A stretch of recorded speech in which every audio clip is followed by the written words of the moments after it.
There's no Mo Salah, there's no Erling Haaland. This is the FPL template. Welcome to the Gianni YouTube show. Hope you guys are well. These are the 15 highest owned players that you've been putting in your FPL teams. Let's have a look at who makes the cut and why. Guys, thank you for hitting the like button and thank you for subscribing to the channel. Loads of pre-season content planned and reasons to subscribe. Thank you as always for the support. So look, without further ado, rather than go through this team from goalkeepers and through each position, let me just start with the highest owned player right now in the game, and that is Ollie Watkins. At 56% owned, he is in a ton of teams. He's only 9 million, and when we look at last season and we look at the point scorers in attack, he blew them all out the water, like more points than Erling Haaland. Ollie Watkins was an absolute beast mode. And look, if he had come in at 10 million, I don't think anyone would have really complained. When he's in at 9 million, the fixtures are good for Villa, and he could even come with penalties this season too. Now, Douglas Luiz was on pens. Watkins had them. Luiz took them off him last season, and rightly so, because Watkins isn't very good at them. Now, Luiz has left. Watkins is going to want them back. Tielemans could have them, but he's not always on the pitch. And Ollie Watkins is the big fish in this team. With penalties, he could become an even better asset. Of course, he'll miss a few because he always does, but he'll score more than he misses. At 9 million, there's a lot to like about Ollie Watkins in our draft. So look, also at 56% owned, let's just drop into the midfield. Cole Palmer, shall we? Now, Cole Palmer wasn't in my first draft. And the more and more I look at my team, I'm like, how do I fit him in? Because at 10.5 million, he is super expensive. But I think he can justify that price tag, can't he? Look how unbelievable he was last season. Routes to points, not just pens. The new bonus point system favours him with fouls against him, shots on target. He accumulates lots of both those things. And I just like the idea of going Cole Palmer because the fixtures for Chelsea after Man City are really, really tasty. Like, they play Wolves, then Palace, then Bournemouth, then West Ham. They have such a good fixture run. And Cole Palmer's getting a lot of love, and I completely understand why. So look, it's Watkins and Palmer. The other reasons why we don't have Mo Salah and Haaland in this team, because they're both 30% owned. There's players in this team that might have slightly lower ownership than Haaland and Salah, but you can't fit them in a 15. And we're talking about the absolute template when we're speaking about spending only 100 million. Who can make the cut and who can't? Well, you've got to make a core of a team, and the core of the team is the players that are more than 50% owned, and that is Palmer, and that is Watkins, and that is also Alexander Isak. Isak is at 54%, 8.5 million. Again, good fixtures. What an unbelievable run he went on at the end or the second half of last season. Newcastle attack functions really, really well. I like the Newcastle attack very much. And actually, I'm going to show you a graphic here based on some of the attacking metrics from last season. Let's just quickly check out the goals, the expected goals, and the big chances that team gets. Now, Newcastle were fourth for goals. They were fourth for expected goals, but they were top for big chances. Newcastle produced more big chances than Man City and Liverpool. Liverpool were actually second. Man City are in third. Chelsea accumulate the fourth most, and Arsenal the fifth. Now, Isak, with 134 big chances in that team over a season, compared to, say, Arsenal's 113, I really like the idea of going Isak when the fixtures are good. So look, guys, by the way, this information is from the Fantasy Football Scout members area. Do check it out. So much information in there, and there's a link in my description if you fancy signing up. It's 40% off at the moment, I think. Such good value. So Isak is in. Let's go back to the team. Isak, Watkins, Palmer. Now, where do we go? Well, look, I'm just going to drop in a third forward, seeing as we're on forwards. So, João Pedro, I think, is the lowest owned player in this game, but he's an enabler. And there's a reason why we're picking him. He's 21% owned, so he's in around 1 in every 5 teams at the moment, but he's 5.5 million. Again, he comes with penalty appeal. Again, he comes with an exciting looking team under a new manager at Brighton. We don't quite know how he's going to settle. We don't quite know the shape of the team. Will João Pedro be a number 10? I think he will be. I think he'll play behind a number 9 in Welbeck or Ferguson. But I still think he could become, or make a mockery of his price point. 5.5 million, he's in a ton of teams, 21% owned. Now we're gonna go to the two goalkeepers. Again, at 21% owned is Raya of Arsenal. 5.5 million. He is expensive, but he's actually the highest owned goalkeeper in the game outside of the guy I'm about to show you. So Raya is the second highest goalie in the game.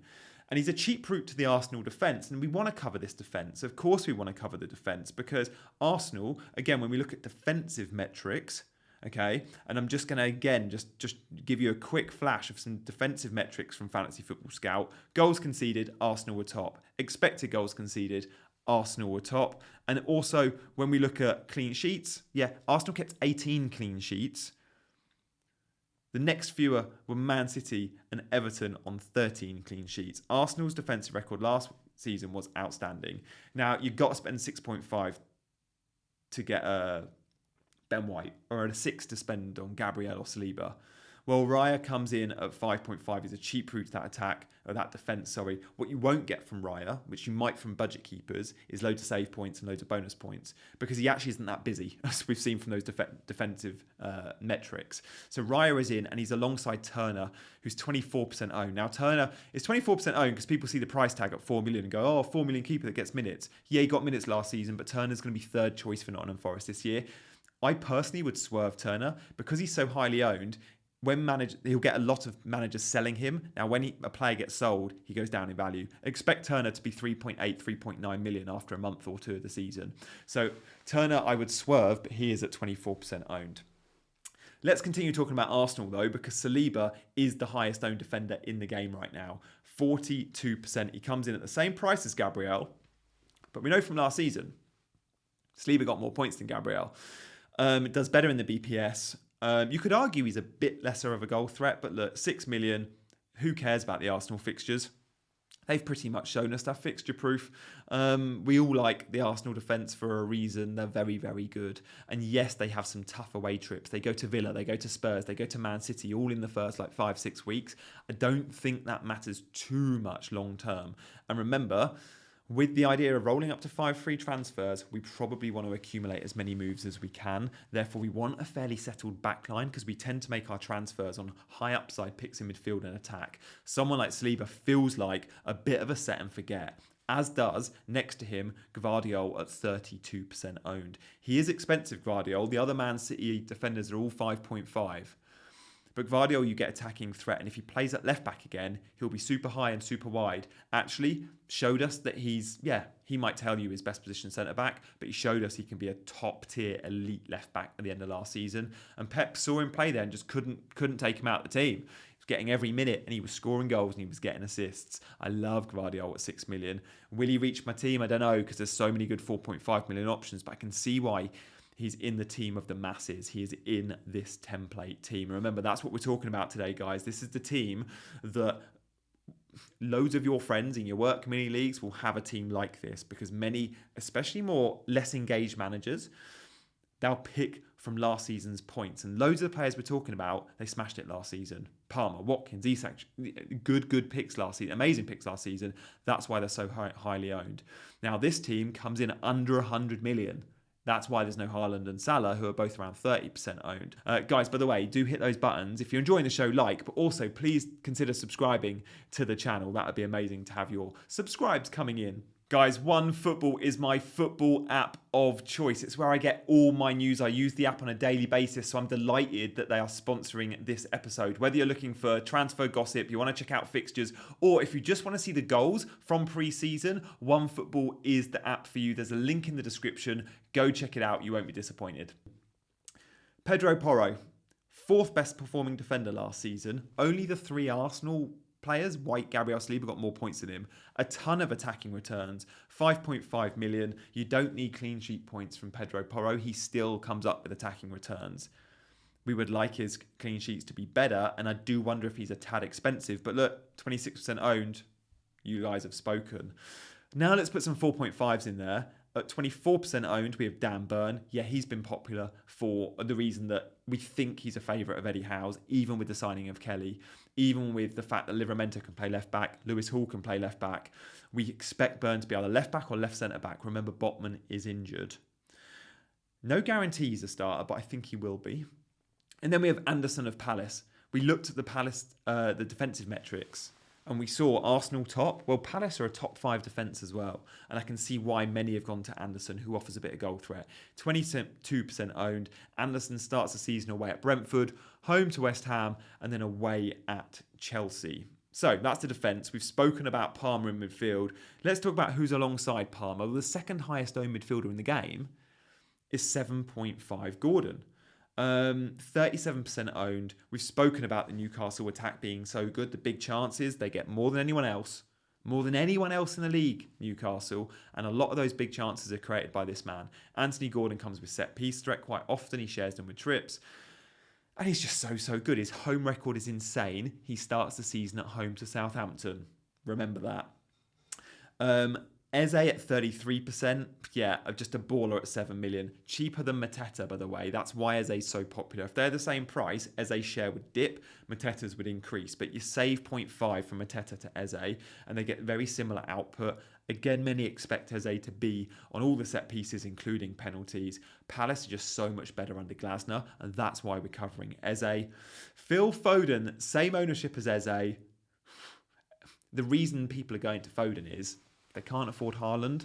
They want to cover that City attack. I think Foden's been underpriced. He'll be in my game week 1 team if I don't go Haaland, and I don't think I will. Foden at 33%, 9.5 million. Yeah, he's very good. You might be wary about the fixtures in the Euros. The fact that his form didn't look great. 7 games, no goals, no assists. And the fact that he played all the way through to the final, has no pre-season. Will he be ready game week 1? I think he probably will be, but let's see. By the way, Gareth Southgate football is very different to Pep football. I think he'll return to type, which is goals and assists galore for Man City. And then Nkunku. Does Nkunku complete this team because we all know his pedigree from other leagues? Maybe. We saw him in Germany at Leipzig and he was ridiculous. His record's insane. Is Nkunku in this team because he was listed as a forward last year and now he's a midfielder? Yeah, another reason why, because he could play as the number 9 for Chelsea. He could be a number 10 or he could even play out wide. I think we'll see Nkunku down the middle, number 9, by the way. Or is he in this team just because they priced him wrong? And look, 6.5 million is a steal. I think last season he was an 8 million forward, 6.5 midfielder. There's a lot to like about Nkunku, especially if you can't afford Palmer, by the way. But look, he makes this team alongside Palmer. This team accumulates to £100 million. Yeah, we like it very, very much. When I look at this team, there's lots of players that will be in mind. Of course, we always want some differentials. This is the template. The good news, guys, I'm not sure if there's going to be a fixed template this season because of Haaland, because of Salah existing at their price points at 30% owned each as well.